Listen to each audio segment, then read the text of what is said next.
Olá, queridos, uma boa noite. Que bom que estamos juntos. Eu agradeço a Deus pela oportunidade que Deus me deu de começar esse momento.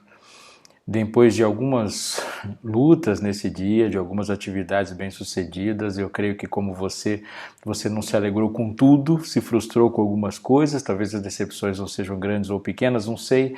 A gente tem vivido, a gente tem lutado e que bom que Deus nos abençoou com esse momento e com a oportunidade de começar essa etapa da noite com a palavra de Deus e juntos. Quero saudar você.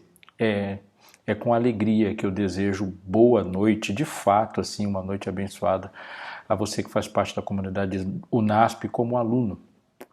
Deus abençoe nessa noite. Que Deus te dê descanso, não somente nesse sentido físico, que você não vai descansar agora, mas que Deus te dê tranquilidade em saber que Ele está cuidando das suas coisas, que Ele está cuidando da sua família e você deve confiar nisso.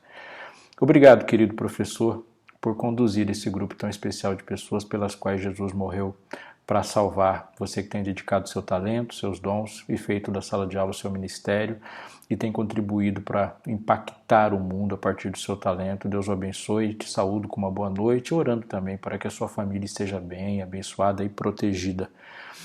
A toda a comunidade UNASP, servidores, coordenadores que também são professores, todos vocês e você que não faz parte do mundo dessa comunidade grande que compõe o UNASP São Paulo, mas que neste canal está inscrito e que está acostumado aqui obter também um tipo de alimentação, um conteúdo de informações. Deus te abençoe, você sempre será muito bem-vindo aqui. Eu vou orar daqui a alguns segundos e te ofereço de novo a oportunidade. Se você tem algum pedido em especial de oração, escreva. Comente, coloque aqui a sua manifestação de gratidão, talvez, de um pedido especial. Nós revisitamos isso aqui constantemente e oramos por isso. Tenho certeza que isso vai acontecer. Quero também já chamar você, se você não é inscrito nesse canal, se inscreva. Há muitas coisas acontecendo, inclusive meditações que são colocadas aqui diariamente. Você pode ter acesso a todas elas para o seu uso pessoal, para divulgação também. Eu vou abrir a Bíblia daqui a pouco, conforme eu disse, eu vou orar. Então, me acompanhe, por favor. Eu vou fechar os olhos aqui e te peço que seus ouvidos sejam abertos aí onde você está. Deus, nosso Pai amado, louvamos-te, Senhor, porque reconhecemos em ti dignidade para isso. Tu és digno desse nosso louvor. E nós te buscamos, Senhor, porque confiamos na tua misericórdia, no teu poder, na tua vontade para que a gente esteja bem contigo. O Senhor já manifestou isso muitas vezes e confiamos, Senhor, em ti. Pedimos-te, Senhor, nessa noite, que o Senhor nos guarde, nos proteja, que seja nossa poderosa companhia, que dê paz ao coração, tranquilidade aos que vão estudar, que estejam, Senhor, com a mente atenta e empoderada pela ação do Teu Santo Espírito. Dá descanso ao cansado, Senhor, dá esperança ao desesperançado. Dá vigor, Senhor, para aqueles que desfalecem e coloca, Senhor, em todos nós, que em tudo sejamos aperfeiçoados no Teu amor. Pedimos-te também que nos conceda neste momento uma mente aberta para te ouvir, em nome de Jesus. Amém. O Evangelho de Mateus é o Evangelho dos sermões. Jesus fala bastante no Evangelho de Mateus. Os dois maiores discursos de Jesus, estão aqui descritos. O Sermão das Bem-aventuranças, que assim ficou conhecido, o Sermão do Monte das Oliveiras, assim como ficou conhecido. O Evangelho de Mateus, logo nos primeiros capítulos, tem um longo e poderoso sermão de Jesus, onde ele estrutura o reino. E no final, quando ele fala do estabelecimento total, pleno do reino, quando ele fala do sermão profético, Mateus capítulo 24 e 25. Entre esses, Mateus 5 e Mateus 25, há muitas outras parábolas, falas, sermões. Uma boa parte deles são instigados a partir de perguntas típicas de nós humanos que não sabemos tudo e precisamos perguntar. No capítulo 7 há uma descrição de Jesus de muitas coisas e alguns temas. Um deles, ele é uma parábola da maneira poderosa com que Jesus explica as coisas com ilustrações extraordinárias e aplicáveis imediatamente à realidade humana. Aqui tem uma que divide como se divide na base bíblica o mundo em dois grupos de pessoas. E é interessante a gente notar isso. Aqui não há muita complexidade em dividir o mundo. Provérbios fazem isso, Jesus faz isso, conforme eu disse. Justos e injustos, santos e profanos, salvos e perdidos, sensatos e insensatos, poucos ou nenhum meio termo na Bíblia. A Bíblia é um livro que fala das polarizações, porque o mundo vive nessa polarização desde que há pecado. Não há direita e esquerda.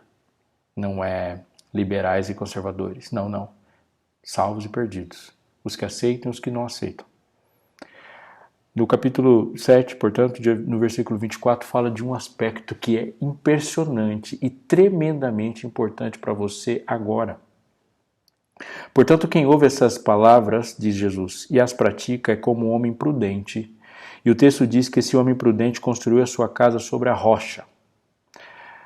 Caiu a chuva, transbordaram os rios, sopraram os ventos e deram contra aquela casa, e ela não caiu, porque tinha seus alicerces na rocha. Mas quem ouve essas palavras e não as pratica é como um insensato que construiu a sua casa sobre a areia. Caiu a chuva, transbordaram os rios, sopraram os ventos e deram contra aquela casa, e ela caiu, e foi grande a sua queda. Quando Jesus acabou de dizer essas coisas, as multidões estavam maravilhadas do seu ensino, pois ele as ensinava como quem tem autoridade, e não como os mestres da lei. Dois homens, duas construções. As construções podem ter o mesmo formato, a diferença não é no formato da casa, é no fundamento, e atente para isso. Jesus disse que a diferença entre ser sábio e não ser prudente e não ser, o que determina a prudência e a separa da insensatez, é o fundamento com que se constrói as coisas. Mas eu queria te destacar, chamar você para um destaque. Ele obviamente diz que é aquele que resiste, que está em pé diante das circunstâncias da vida, das intempéries da vida, das agressões que a vida sofre, é aquele que solidifica a sua casa, que entenda a sua crença, o seu fundamento, o seu propósito, os seus motivos sobre algo mais sólido do que os propósitos, mais sólido que os motivos, mais sólido que os fundamentos e o que dá sustentação à crença, que é a rocha, e rocha é Cristo. Cristo é a rocha na Bíblia. É a pedra angular que sustenta todo o templo. Cristo é a rocha da qual sai água para alimentar. Cristo é a rocha eterna. E sobre a rocha, e somente sobre a rocha, alguém pode permanecer. Assim, o insensato que coloca a sua casa, os seus fundamentos, seus projetos, seus motivos, seus planos, seus sonhos, a confiança do seu futuro em efemeridades, em coisas que a história prova, que passa naquilo que, parafraseando o autor, se desmancha no ar. Sim, colocar e apostar a sua vida em dinheiro, em outras pessoas, em propostas mundanas, em si mesmo, em aspirações ou construções de homens, seja elas políticas, econômicas, sociais, apostar o seu futuro no seu dinheiro e pensar que alguma coisa pode ser de fato duradoura, que não seja aquilo que Deus disse ser duradouro, é uma aposta fracassada. Mas ele diz mais uma coisa, e nessa eu digo para você também. Não é aquele apenas que ouve as palavras, porque o versículo 24 diz que é aquele que ouve as palavras e a pratica. Não é apenas colocar o futuro, a solidez da sua casa, dos seus projetos na palavra de Deus. É solidificá-las a partir de uma prática.